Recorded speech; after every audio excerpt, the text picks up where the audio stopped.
என்னை தூக்கி தூக்கி எடுத்தீரே சர்வ வல்லவரே. என்னை தூக்கி தூக்கி எடுத்தீரே சமாதான காரணரே. என்னை தூக்கி தூக்கி எடுத்தீரே சர்வ வல்லவரே. என்னை தூக்கி தூக்கி எடுத்தீரே சமாதான காரணரே.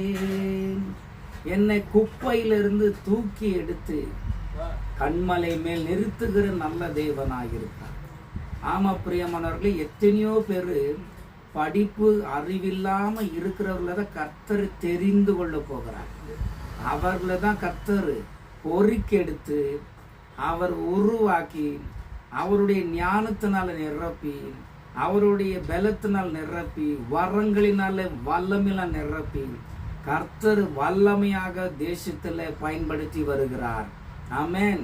பேதுரு படிப்பு அறிவில்லாத மீன் பிடித்து கொண்டிருக்கிற பேதுருவை நோக்கி பார்த்து வலையை வீசிட்டு வாப்பா என் பின்னாடி, நான் உன்னை மனுஷனை பிடிக்கிறவனா மாத்துவேன்னு சொல்லி அப்படியே மாத்தினார் பாருங்க. அதான் தேவனுடைய வல்லமை.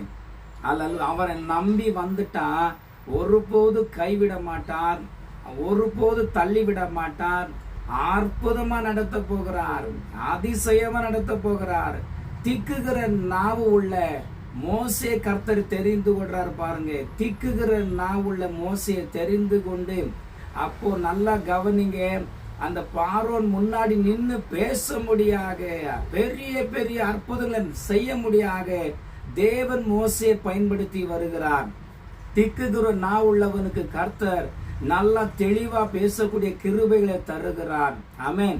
அல்லேலூயா. பிரியமானவர்களே, இந்த கால நேரத்துல நிகழ்ச்சியை பார்த்து கொண்டிருக்க உங்களை பார்த்து சொல்லுகிறேன், நல்ல வேதத்தை படித்து ஜெபித்து கர்த்தரை அறிந்து கொள்ளும் போது, அவர் மேல விசுவாசத்தை உறுதியா வைக்கும் போது அவர் உங்களையும் பயன்படுத்துகிற தேவனாய் இருக்கிறார். ஒரு காலகட்டத்துல நான் பைபிளை கையில தான் பிடிச்சு கொண்டிருந்தேன். படிப்பு இல்லை, படிக்க தெரியாது, எழுத தெரியாது.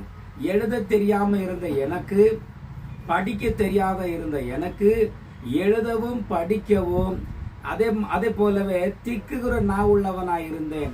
இன்னைக்கு தெளிவா உங்கள் மத்தியில பேசிட்டு இருக்கிற பாருங்க. அல்லேலூயா. அப்பிரயோஜனமா இருக்கிற நம்மளை கர்த்தர் தெரிந்து கொண்டு அவர் நம்மை வாளாக்காமல் தலையாக்கி கீழாக்காமல் மேலாக்கி நம்மை உயர்த்தியே தீருவார். நம்மளை கர்த்தர் பயன்படுத்தியே தீருவார். ஆமென் சொல்லுங்களேன்.